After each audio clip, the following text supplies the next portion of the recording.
शयनावतु शयनो भुनक्तु शवीर्यं कर्वावहै तेजस्विनावधीतमस्तु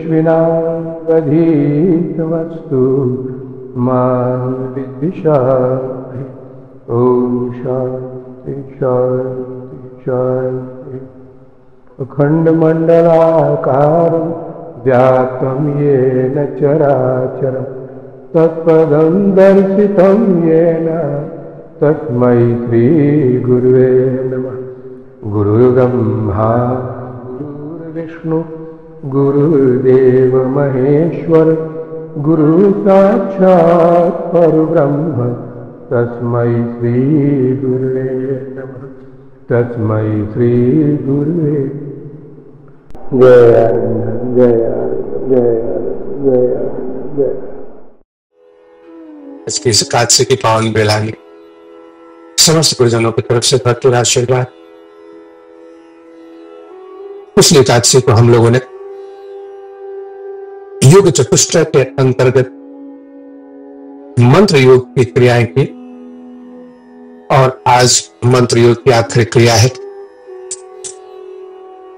मंत्र योग एक माध्यम है उतारने में, और ये हर साधक को, चाहे वो भक्ति मार्ग से चले या योग मार्ग से, तंत्र मार्ग से, जिस मार्ग से भी चले,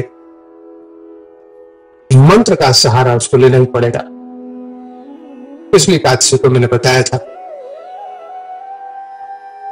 कि गुरु दीक्षा के बाद से तो मंत्र साधक के पास पहुंचता है तो पहले उसको वैखरी वाणी से प्रयोग करना चाहिए। वैखरी वाणी कहते हैं वाणी से बोलकर ये कुछ दिन, हफ्ते या महीने चले, इसके बाद उसको बुदबुदा कर करना चाहिए। इसको उपांशु कहते हैं। और ये वैखरी के बाद में ये मध्यमा स्थिति होती है। मध्यमा के बाद में फिर चला जाता है पश्चंती में, जहां मानस जप चलता है, और पश्चंती के बाद परावाणी। तो साधना का अंत होता है परावाणी, और परावाणी में जब पश्चंती में पहुंचते हैं तो ये मानस जप शुरू हो जाता है। और मानस जप की सीढ़ियां चढ़ते चढ़ते एक अवस्था ऐसी आती है कि हमारा जप परावाणी में होता है। परावाणी वो वाणी है जो नाभि से निकलती है। नाभि ही मूल स्थान है ध्यान का या जप का। लेकिन वहां पहुंचने के पहले जो 3 श्रेणियां हैं, पश्चंती, मध्यमा और वैखरी, इनका अभ्यास करना पड़ता है। तो साधक आज हम पूरी क्रिया को केंद्रित करेंगे परावाणी पर।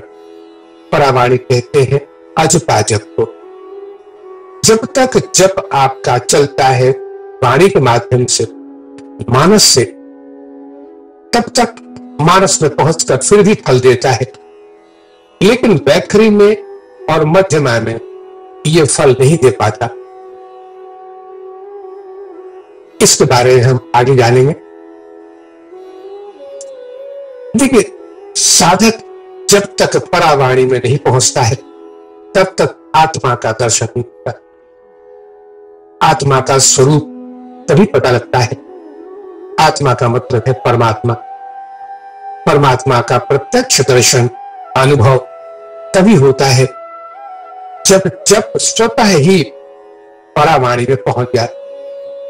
मानस जब उसकी शक्ति मिलती है, लेकिन वो ले जाती है परावाणी में, जहां ये जप अजपा हो जाता है। अब आप ये तो जान लें कि मंत्र कोई शब्द या वाक्य नहीं है। हम समझते हैं कि कोई भी व्यक्ति धर्म ग्रंथों से उठाकर किसी मंत्र को ले लेता है, या किसी से भी पूछ लिया कि कौन सा मंत्र जप करें, और वो मंत्र का जप करना शुरू करता है। तो साधा प्रेम इतना जान ले कि मंत्र कोई शब्द या जप, कोई वाक्य नहीं। तो मंत्र का जन्म कैसे हुआ? जब भी श्वास चंचल होता है, यानी प्राण जब चंचल होता है, तो मन का जन्म होता है। यानी श्वास के चंचल होते ही मन का जन्म हो गया, और श्वास के शांत होते ही मन का त्राण हो जाता है। प्राण कहते हैं मुक्ति को। तो मन का त्राण हो गया, तो मन का जन्म और मन का त्राण, मन का मोह और प्राण का त्र, ये मिलकर मंत्र बनता है। यानी हर अवस्था में मन ही कार्य करता है। तो मंत्र का मतलब हुआ कि मन का जन्म होता है और फिर मन का त्राण होता है। तो मन के त्राण की अवस्था को ही मंत्र कहते हैं। यानी जब मन अपने अस्तित्व को खोकर और साक्षी बन जाए, उस परमात्मा में विलय कर जाए, यही मंत्र है। उसका माध्यम मंत्र बनता है। तो इतना तो जान कर रखें कि मंत्र के चैतन्य होने में प्राण का सबसे बड़ा योगदान है। श्वास पर नियंत्रण करना, प्राण वायु पर नियंत्रण करना, प्राणायाम को सिद्ध करना, ये पहला कर्तव्य होता है हर साधक का। और तभी मंत्र चैतन्य होता है। साधक नहीं, तब तक मंत्र चैतन्य नहीं होगा, तब तक अंतर की स्फुरना जो होती है ईश्वर के प्रति, एक प्रेम, संसार के प्रति वैराग्य, ये तब तक नहीं होगा जब तक मंत्र चैतन्य नहीं हो। अब ये मंत्र चैतन्य आपने इस जन्म में किया या पिछले जन्मों में किया है। पिछले जन्मों में मंत्र चैतन्य किया हुआ अगर है तो इस जन्म में तत्काल वैराग होगा और ईश्वर के प्रति एक अनुराग पैदा होगा, एक भक्ति होगी, और तब साधना अपने आप आगे बढ़ती है। अब आजकल का जो गृहस्थ जीवन है साधना प्रेमियों, ये भोग विलास और पारिवारिक जटिलताओं के चलते इतना ग्रसित हो चुका है कि मंत्र सिद्ध करना साधक के लिए बड़ा कठिन काम बन गया। बहुत कठिन हो जाता है इस काल में कि साधक अपने मंत्र को चैतन्य कर ले। और मंत्र जब चैतन्य होता है तो उसी पश्चंती से, यानी मानस जप करते करते जब पहुंचता है, अब अपरा वाणी जब शुरू होती है, अजपा जिसको कहते हैं, ये अजपा ही एक वो किला है जहां पहुंचने के रास्ते मानस जप से शुरू होते हैं। तो अजपा को अगर हम एक किला मानते हैं तो इतना जान लें, इस परिस्थिति में भी साधक को इन कठिन दौर से गुजर कर भी मंत्र को सिद्ध कर लेना चाहिए। क्योंकि मंत्र अगर सिद्ध हो गया है तो साधना मार्ग इसके लिए बिल्कुल सहज हो जाता है। लेकिन अगर मंत्र सिद्ध नहीं है तो साधना मार्ग कठिन, बहुत कठिन होता है। अब मंत्र चैतन्य होना और नहीं होना यह निर्भर करता है साधक की अपनी, उसकी जो आस्था है इस पर निर्भर करता है। मंत्र चैतन्य अगर हो जाए, इसके लिए इतना याद रखें कि इन सब चीजों के लिए बुढ़ापे का सहारा न ले, इनको बुढ़ापे के लिए न छोड़। क्योंकि मंत्र को चैतन्य करना, अपने प्राणों को आयाम देना यानी प्राणायाम करना, ये एक स्वस्थ शरीर नहीं हो सकता है वृद्धावस्था में। इतना याद रखें कि ये जो किला है अजपा जप का, ये बड़ा दुर्लभ है, कठिन दौर से गुजरना पड़ता। इसलिए इसमें शरीर को स्वस्थ रखें, मन को स्वस्थ रखें और इतना ही समय दें कि प्रातः काल और संध्या समय और अजपा का प्रयोग करें। मानस जब से शुरू हो अजपा में, ये जो विधि बताई गई है पिछली एकादशी को, इसका सहारा लेकर आगे बढ़े, निश्चित सफलता मिलेगी। आज की एकादशी साधक में मैं उन साधकों को अर्पण करता हूं और उन सभी साधकों को जिन्होंने एक संकल्प लिया है मंत्र सिद्ध का या फिर साधना में आगे बढ़ने का, और गंगोत्री की पावन भूमि में वहां उपस्थित साधकों ने एक संकल्प लिया था। सबने संकल्प लिया है और मैं आशा करूंगा कि वो अपने संकल्प को पूरा करेंगे और आज की एकादशी उन सभी संकल्प करने वालों को जो सिर्फ इस मंत्र को सिद्ध कर ले, मंत्र को चैतन्य कर ले, इसको अर्पण करता हूं। और समस्त गुरुजनों का आशीर्वाद भी कि इस जीवन में कम से कम इतना लाभ हो जाए कि मंत्र चैतन्य हो जाए। अब आइए, आज चैतन्य किस का नाम है और मंत्र किस रूप में फलीभूत होता है, कैसे फल देता है और किस तरह मुक्त करता है, इसकी चर्चा करेंगे आगे। यानी मंत्र बैखरी से शुरू करके परावाणी जब पहुंचता है तो कैसा लगता है? कभी कभी आप सबको एक उत्सुकता रहती होगी कि वो योगी कैसे होते होंगे जिन्होंने मंत्र को सिद्ध कर लिया है, तो उनके उठने बैठने का, बात करने का, चलने फिरने का और फिर संसार में व्यवहार करने के तरीके क्या वही होते हैं जो हम गृहस्थियों के हैं या इससे अलग होते हैं? क्या हम जान पाएंगे कि उस व्यक्ति ने मंत्र सिद्ध कर लिया है?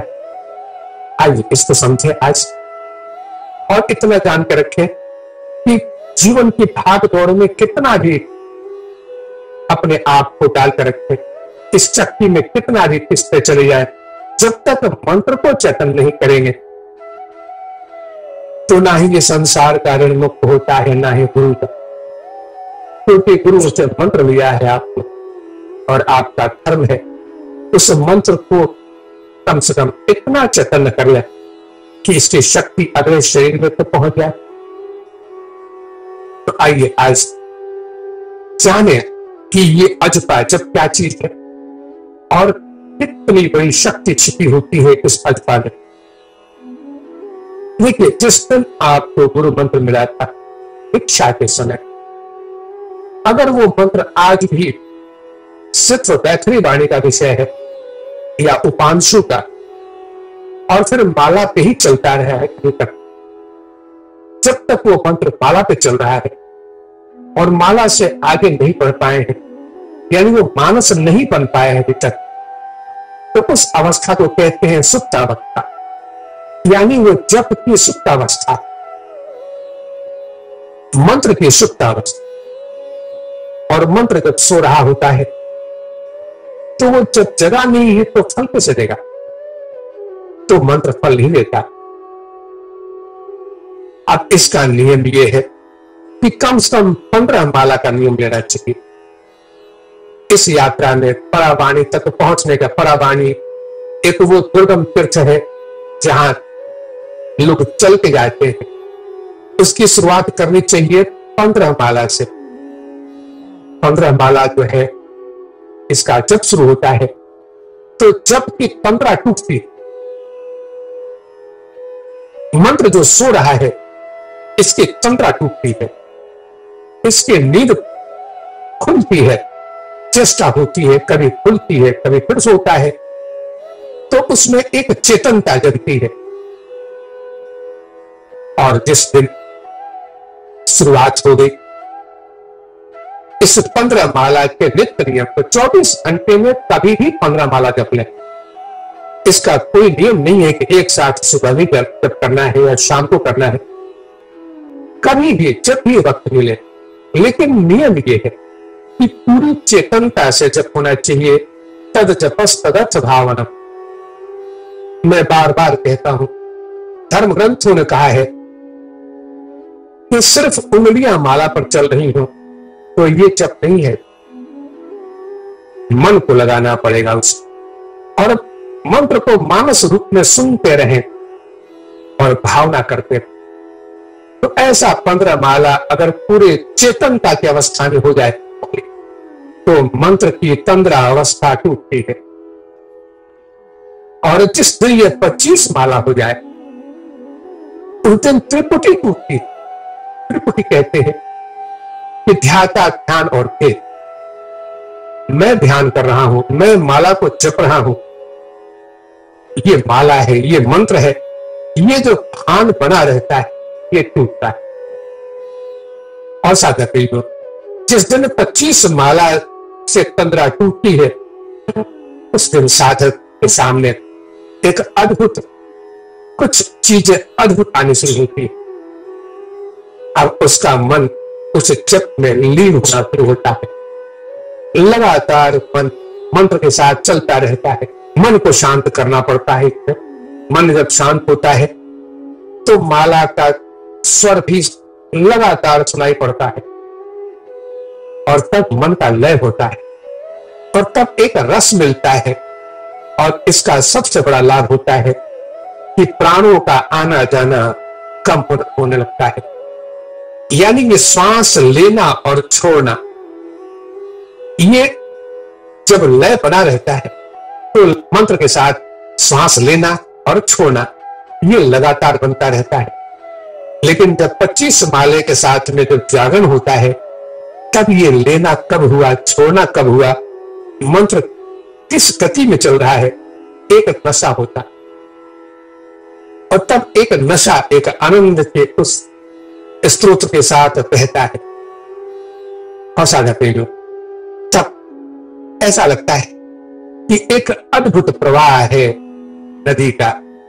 उस नदी के प्रवाह में बस हम अपने आप को छोड़ चुके हैं, बस लहरों के साथ ऊपर जा रहे हैं, लहरों के साथ नीचे आ रहे हैं। मंत्र लगातार चलता है। उस वक्त आश्चर्य होता है कि मैंने अब तक मंत्र को चलाना सीखा था, अब मंत्र खुद चल रहा है और मंत्र के साथ में अब मैं चल रहा हूं। अब मुझे मंत्र को चलाने की आवश्यकता नहीं है। तब एक मंत्र एक धुन को पकड़ लेता है और हर मंत्र का एक धुन होता है और वो एक संगीत की तरह होता है। अब ये मैं व्याख्या करके भी आपको समझा नहीं पाऊंगा, क्योंकि आपका मंत्र अपनी तो धुन पकड़ लेगा तो एक संगीत की लहरी चलती है उसी मंत्र की, और ये बड़ा नशा देता है। इतना अद्भुत होता है कि मंत्र के उस लय में, उस प्रवाह में बस मन डूबता जाता है। और साधा प्रेम, ये नशा धीरे धीरे मानस से परावाणी की तरफ पहुंचना शुरू करता है।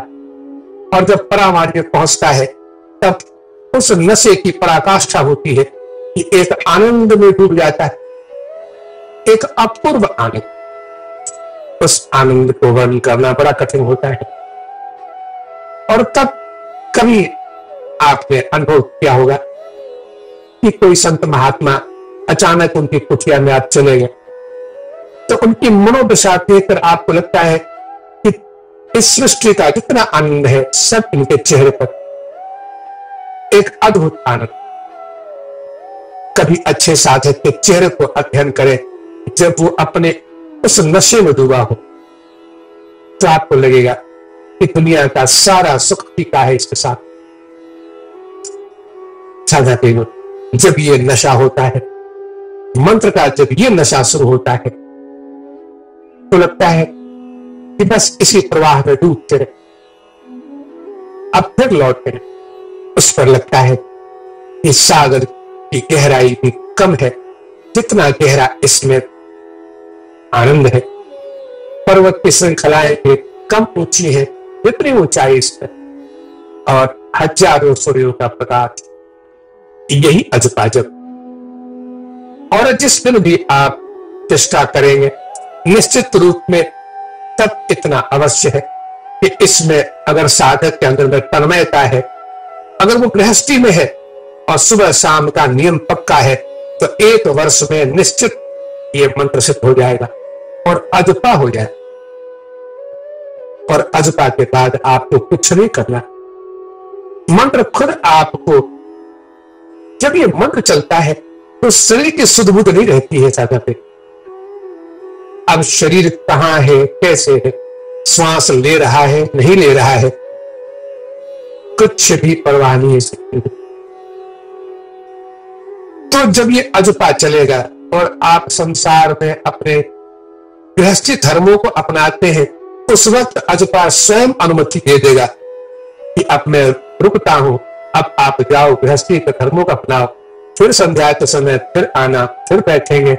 ऐसे ही तो एक निश्चित नियम के अंतर्गत साधना चलती है और फिर उसको एक बार अजपा सिद्ध कर ले, फिर उसको कुछ नहीं करना। अब आइए इसको जरा संसारिक दृष्टिकोण से इस चीज को समझें कि उस वक्त क्या होता होगा,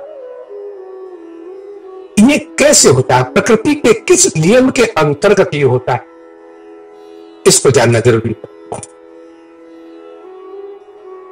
आइए देखिए, आपने अब तक ध्यान की जो व्याख्या आपने सुनी है, हमसे सुनी है, धर्म ग्रंथों में पढ़ी है, उसमें सिर्फ इतना ही है कि ध्यान का नाम होता है एकाग्रता, यानी कंसंट्रेशन, यानी चारों तरफ से वृत्तियों को सिमट कर एक बिंदु पर लाने का नाम ध्यान। अब वो बिंदु जो बिल्कुल निराकार वाले हैं, ये प्रकाश के रूप में लेते हैं, ओंकार के रूप में लेते हैं, और भक्त भगवान के उस चेहरे को लेता है। तो ध्यान का मतलब होता है कि सारी वृत्तियों को, सारा जो बिखराव है चित्त का, इसको सिमट कर एक बिंदु पर लाना, यानी कंसंट्रेशन। लेकिन आपको इतना बता दें कि ध्यान का एक रूप और भी है। अब जो ध्यान का रूप है एकाग्रता, इसको कंसंट्रेशन कहा गया है, और एक दूसरा नाम भी है जागरण, जिसको अवेयरनेस कहते हैं, यानी जग जाना, अवेयरनेस। ये दो चीजें होती है। तो जागरण भी उसी कंसंट्रेशन का, उसी एकाग्रता का एक उच्च रूप है, जो एक बहुत ऊंचे साधक के पास होता है या परमात्मा के पास। गुरुओं ने सिर्फ एक ही शिक्षा दी है कि बस एक बिंदु पर ध्यान करो, भगवान के रूप पर ध्यान करो और एकाग्र करो मन को एकाग्र मने एक बिंदु पर लाओ। तो एकाग्रता की परिभाषा हुई कि ध्यान वो ध्यान जो इसका एक बिंदु होता है, और जागरण की परिभाषा है कि वो ध्यान जिसका कोई बिंदु नहीं होता। अब ये बड़ी अद्भुत चीज है, आइए इसको आज समझे हम लोग कि ध्यान की वो अवस्था जिसमें अजता जब चलता है, वो क्या केंद्र है या परिधि। अब जैसे कि हमारा शरीर है, इसमें से लाखों करोड़ सेल्स होते हैं, हर सुई की नोक पर एक एक सेल पड़े होते हैं, जहां अगर सुई चुभ हो जाए तो वहां दर्द होता है। इसका माने ये हुआ कि हम अपने शरीर के इन लाखों करोड़ों सेल्स पर जागृत हैं, उनमें चेतना वैसी है। अब ये जब कभी दर्द होता है हाथ में, कभी अगर दर्द हुआ पैर में, तो हमें लगता है कि हमारे पास एक पैर भी है जिसमें दर्द हो रहा है। लेकिन अगर ऐसे आप सामान्य हैं तो यही भूल जाते हैं कि आपके पास दो पैर भी है, दो हाथ भी है, इसलिए कि आप एक बिंदु पर ही सीमित हैं। आप अभी परिधि पर नहीं गए हैं, आप जगह नहीं है शरीर में, आप सिर्फ एक बिंदु पर ही अपने आप को केंद्रित करते हैं। और इसलिए साधक पे जब भी अगर सुई चुप हो जाए आपके उंगली में, तो शरीर की जितने भी जो सेल्स हैं, इनमें एक साथ दर्द नहीं होता है। ऐसा नहीं है कि उंगली में चुप हो गया सुई तो पांव में और असंख्य जितने भी जो सेल्स हैं, जितने भी जो केंद्र हैं, इन सब में दर्द होता, ऐसा नहीं होता है। इसलिए कि हम लोग अभ्यस्त हैं सिर्फ केंद्र के, और तब अगर उंगली में सुई चुप हो जाए तो शरीर के करोड़ों जितने जो सेल्स हैं, इनमें जो चेतना है, तो वो एक प्रवाह के साथ भागती चली आती है उस बिंदु पर जहां सुई चुप हो गई है। और तब क्या होता है कि अब तक तो हम पूरे शरीर पर जग रहे थे, अब सिर्फ यहां जगते हैं जहां सुई चुप हो गई है, बाकी केंद्रों पर मूर्छा हो जाती, बाकी केंद्रों पर आपका ध्यान नहीं। यानी अब आपका जो दर्द है ये सीमित हो गया है उस बिंदु पर जहां पर पीड़ा हो रही है, उस आधा बिंदु। अगर ऐसा होता कि सिर्फ एक बिंदु जो केंद्र का है, जहां भी हो, चाहे हाथ का हो या पैर का हो, वहां अगर सुई चुभ हो जाए तो एक साथ असंख्य जो सेल्स हैं, जो बिंदु हैं हमारे शरीर में, लाखों करोड़ों बिंदु हैं, और सब ऐसी चैतन्य है। जहां भी आप सुई चुभेंगे वहीं दर्द होगा, वहीं आप अपने आप को अनुभव करेंगे। तो एक जगह सुई चुभने से क्या सारे शरीर में चुभन महसूस होती है? नहीं होती, क्योंकि आप सिर्फ एक बिंदु पर ही जगे हुए, और वहां चुभन होते ही सारे शरीर की जो चेतना है वो अचानक पूरे वेग के साथ दौड़ती है उस बिंदु पर, और तब दर्द महसूस होता है। तो हमारा जो साधन जीवन है, जो एक साधना का जीवन है, ये उस एक बिंदु को लेकर चलता है। और बिंदु की साधना जब तक चलती है तब तक हम केंद्र एक ही मानते, और इसलिए कहा गया है कि हमारे शरीर में परमात्मा निवास करते हैं हृदय में सच। जैसे बल्ब एक कमरे में हो लेकिन प्रकाश पूरे कमरे में हो, तो प्रकाश से पूरा कमरा व्याप्त है, यानी पूरा कमरा प्रकाशित है, चैतन्य है, लेकिन उसका केंद्र सिर्फ बल्ब है, एक कोने में पड़ा हुआ बल्ब, दीवार पर टंगा हुआ बल्ब। ऐसे ही मंत्र भी है। ये हमारा जो मंत्र है ये चलता है वैखरी वाणी, और वैखरी वाणी से चलते चलते एक एकाग्रता की तरफ चलता है। और एकाग्रता होती है कि वैखरी वाणी में बहुत बिखराव है, वहां से एकाग्र होकर मध्यमा में आता है, मध्यमा में गुदगुदाना शुरू होता है मंत्र का, और फिर वहां से निकलकर वो हृदय में आता है, और शांति में मानस जब चलता है वहां और एकाग्रता बढ़ती है, और मंत्र की शक्ति एकाग्र होकर सामने दिखती है उसकी। लेकिन वहां से भी उसका कंसंट्रेशन, उसकी एकाग्रता और आगे बढ़ती है, और तब परावाणी में आकर पूर्ण एकाग्र हो जाए, और इतना प्रबल रूप उस शक्ति का दिखाई पड़ता है। लेकिन साधक में एक चमत्कार होता है, जिस दिन परावाणी में आ जाएंगे उस दिन केंद्र टूट जाएगा। यानी अब आप जितना चैतन्य एक बिंदु पर है, हृदय में है, उतना ही चैतन्य आप पूरे विश्व में हर हृदय में हो जाए, क्योंकि आपका जीव भाव खत्म हो गया। देखिए, जब तक चेतनता किसी बिंदु पर है तब तक वो जीव भाव है, वही जीव भाव है, यानी एक बिंदु पर है वो। हम लोग जीव भाव में चैतन्य हैं, यानी सिर्फ अपने शरीर, मन और बुद्धि पर ही चेतना का अनुभव करते हैं। ऐसा नहीं है कि हम चेतना का अनुभव आपके शरीर में करें, आप अपनी चेतना का अनुभव हमारे शरीर में करें, क्योंकि आप अभी परावाणी से आगे नहीं बढ़ पाते। आपकी चेतनता सिर्फ एक केंद्र बिंदु पर है, आप जगे नहीं है, आप एकाग्र हैं। एकाग्रता जब तक है तब तक आप शक्ति भी प्राप्त करते हैं। अगर प्रकृति से या तंत्र मंत्र से, तो सिर्फ अपने लिए प्राप्त करते हैं। मंत्र की शक्ति भी जगाते हैं तो अपने के लिए जगाते हैं, उस मंत्र की ही शक्ति जगती है। ऐसा नहीं है कि असंख्य मंत्र हैं हमारे धर्म ग्रंथों में, असंख्य मंत्र हैं, सब एक साथ जागृत हो जाए। ये अवस्था सिर्फ परावाणी में होती है, यानी अजपा जप में। अब जरा इस चीज को और समझे कि ईश्वर भी चैतन्य है और हम भी चैतन्य हैं। तो ईश्वर चैतन्य है तो उसका एक बिंदु होना चाहिए, जैसे हमारा एक बिंदु है हृदय, तो ईश्वर का भी होना चाहिए। तो साझा देनो, अब समझने की बात यह है कि चूंकि हम एक बिंदु पर जगे हैं अपने शरीर में, तो बाकी बिंदुओं पर मूर्छा है। हम आपके हृदय की बात को नहीं जान पाते हैं। इस पृथ्वी के असंख्य जीव हैं, इनके चित्त को नहीं जान पाते, क्योंकि हम सिर्फ अपने अंदर जगे हैं। हमने अभी अपने चेतना को बाहर फैलाया नहीं। लेकिन ईश्वर अगर सिर्फ एक बिंदु पर जगा होता तो घट घट का वासी नहीं होता। हर हृदय में परमात्मा निवास करता है, ऐसा नहीं होता। और फिर आपके सुख दुख का साक्षी नहीं बनता वो। इसलिए ईश्वर को जगा हुआ कहते हैं, और हम लोग एकाग्र हैं, ईश्वर जगा हुआ है।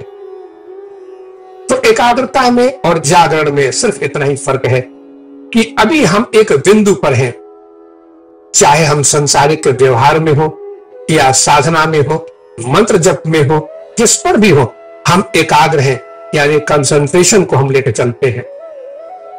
इसलिए हमारी सारी साधना एक बिंदु पर टिकती है, और हमने ओंकार को ही बिंदु माना है, परमात्मा के रूप को ही बिंदु माना है। लेकिन ईश्वर के साथ यह नियम लागू नहीं है, क्योंकि ईश्वर किसी एक बिंदु पर टिक नहीं सकता। अगर आपके शरीर के किसी एक सेल पर, एक बिंदु पर दर्द होगा, तो उसका अनुभव परमात्मा को पहले होगा, आपको बाद में होगा, इसलिए कि वो जगा हुआ है। हमारे ऋषि मुनि जगे होते थे, इसलिए वो दूसरों के लिए करते थे। जो सिर्फ एक बिंदु पर टिका हो, वो स्वार्थ को लेकर होता है, वो दूसरों के लिए नहीं कर सकता। लेकिन लाहिरी महाशय है, विवेकानंद है, रामकृष्ण परमहंस है, ऐसे महान योगी जग जाते हैं, और जब जगते हैं तो उनके अंदर की पीड़ा सिर्फ दूसरों की पीड़ा को लेकर होती है। वो अपनी पीड़ा को नहीं ध्यान देते हैं, उनको पता ही नहीं कि उनको क्या पीड़ा है। साधक यही है, हम ईश्वर नहीं बन पा रहे। जिस दिन हम भी उस बिंदु से आगे बढ़ जाएंगे, यानी हमारा जो जप है ये परावाणी में पहुंचे, और परावाणी में पहुंचते ही अपने बिंदु रूप को छोड़कर जागृत हो जाए, इसी का नाम जागरण है।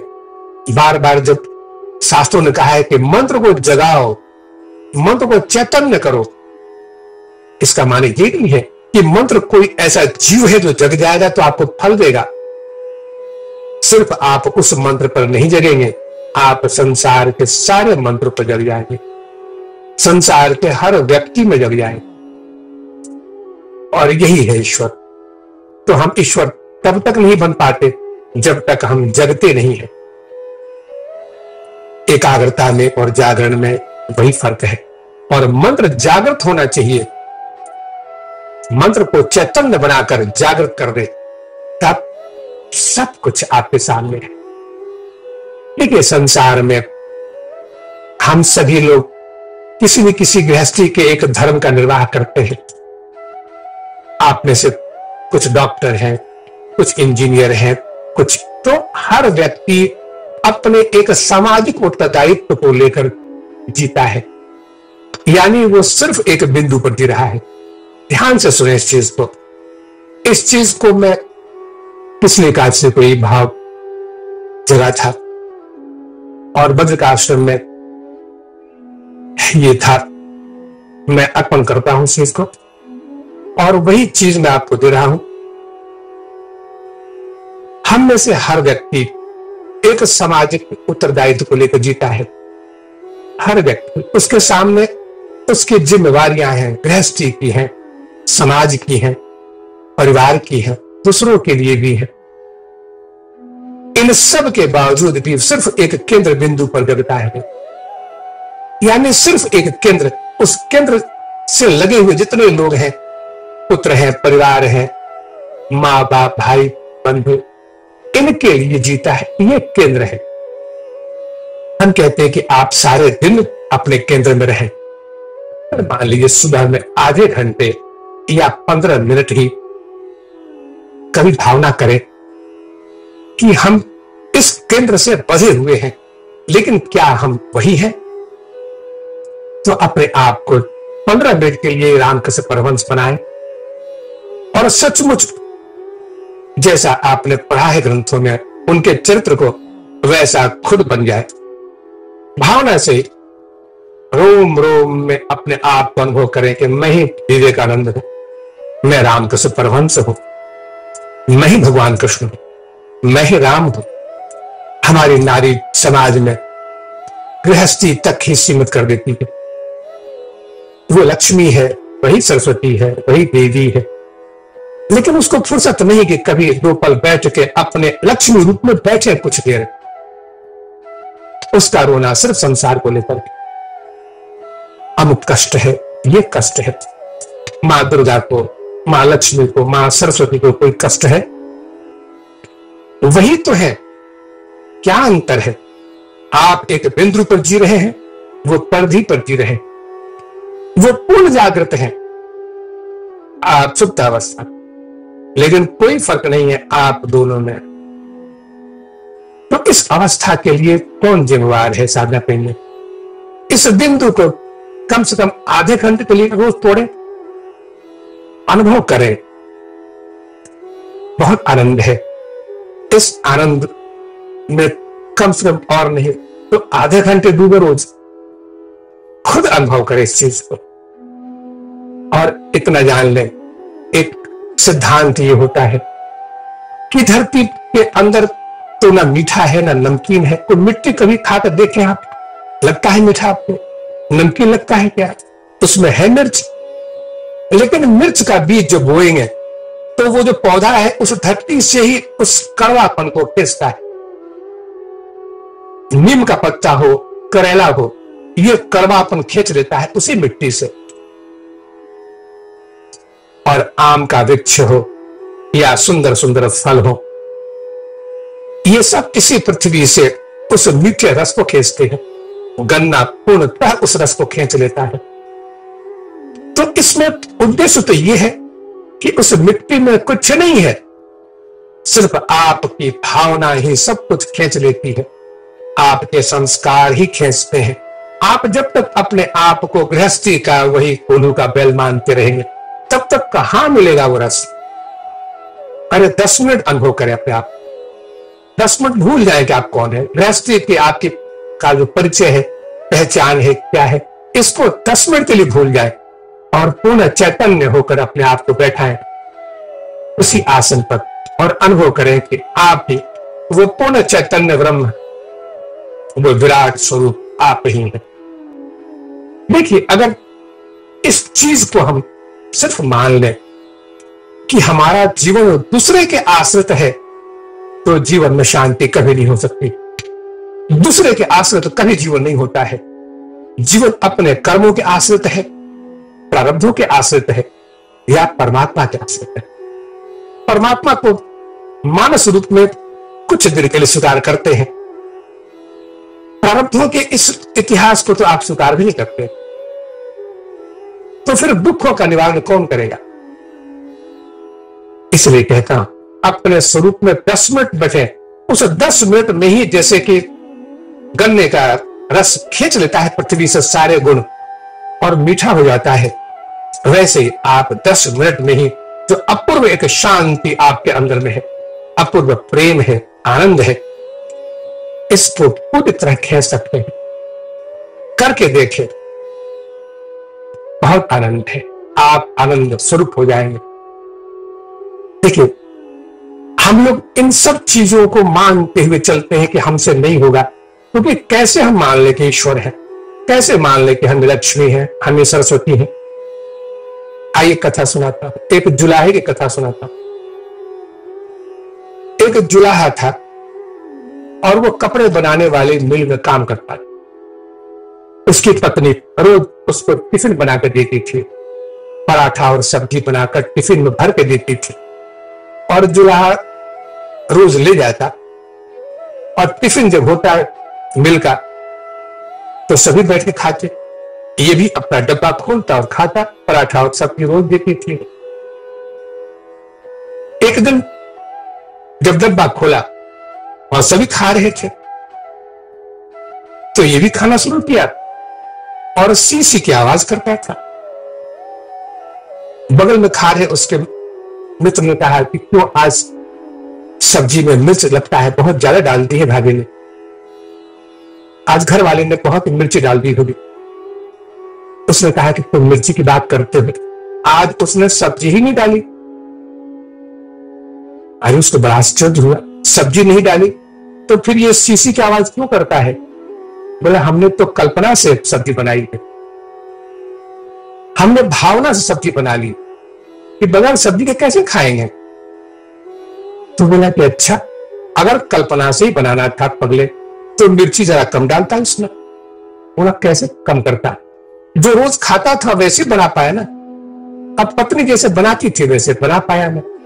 कल्पना में भी वही वैसे बनाया, क्योंकि वो तो हमेशा मिर्च डालती थी, बहुत मिर्च डालती थी और उसी की आदत पड़ी हुई है। अब कल्पना में भी कैसे कर दे कि मिर्च नहीं डालें। उसने देखा कि ये बोल तो रहा है लेकिन इसके टिफिन में पराठे भी नहीं है। अमित पत्नी ने न पराठा डाला और न ही सब्जी डाली। उसने कहा कि तू पराठा कैसे खा रहा है? बोला वो भी कल्पना ही समय खा रहा हूं। बोला तुम्हारी आंखों से आंसू बह रहे हैं, इतना मिर्च?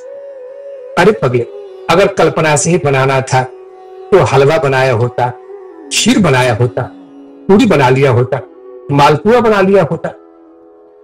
क्यों पचड़न पड़ गया इस सब्जी के? उसने कहा कैसे बनाते? उसने कभी बनाए नहीं। पत्नी ने कभी हलवा बना के खिलाया नहीं, कभी मालपुआ जानता ही नहीं कैसे, या फिर बनाई नहीं कभी। तो जो नहीं बनाई उसको कैसे बना ले? साझा प्रेमी, यही मजबूरी हम सबके साथ है। हम लोग पारिवारिक उत्तरदायित्व को निभाते निभाते उसी में रम गए हैं कि हम अब उससे अलग होकर अपने आप को राम और कृष्ण और बुद्ध और लाहिरी महाशय नहीं मान सकते। कहते कि कैसे मान कि हम वही हैं, और अगर मान भी ले कल्पना से तो उनके गुण कहां से आएंगे? हम मान के तो देखें। अरे कल्पना में सारी शक्ति है। आप कल्पना में भगवान को जन्म देते हैं और उसी कल्पना में ही भगवान को पा भी लेते हैं, प्रत्यक्ष भगवान के दर्शन पा लेते हैं। शुरुआत तो कल्पना से की ना। बस जैसे मैंने बताया, अगर आप किसी व्यक्ति को कहते हैं कि ये चोर है, ये दुष्ट है, तो इतना जान ले कि आपके कहने से उसकी दुष्टता खत्म नहीं होगी, उसकी चोरी खत्म नहीं होगी, लेकिन उसको दुष्ट कहने से उसके अंदर का छिपा हुआ दुष्ट व्यक्ति अपने प्रभाव को आपके चित्त पर डाल देगा और वही प्रभाव एक दिन काम करना शुरू कर देगा। आप दूसरों को दुष्ट बदमाश कहते कहते एक दिन अंदर में सारी वृत्तियां आपकी उसी तरह होती चली जाए। इसलिए दृष्टि को थोड़ा बदलना हो, अपने उस बिंदु को तोड़ना होगा, परिधि पर जगना होगा। आप वही हैं, वही परमात्मा स्वरूप है। हरे तो पारे कमूल दासान दास भूय मनः स्मरेतास पते गुणास्ते गृहत्याग कर्म करोतु काय ननाक पृष्ठं न चितारिष्टं न सर्वभवनं नरसाधिपत्यं न योग सिद्धि पुनर्भवन्या समन्ध सत्यां विरहण्य कर्म अजात पक्ष तीर्मातरं खदा स्तन्यं यथा मत्सतराच्युधारता प्रियं प्रियेव विचितं दुषणा मलविन्दाक्षिदिगृच्छते त्वां ममोत्तमशोक जनेश सख्यं संसार चक्रे भ्रमतः सकर्मभिः त्वन्मायात्मा मविदार्गे स्वशक्ति चित्तस्य मनाथ भूयात् अहं हरितो पादकमूल दासारुदास भवतास्मि जय जय जय जय।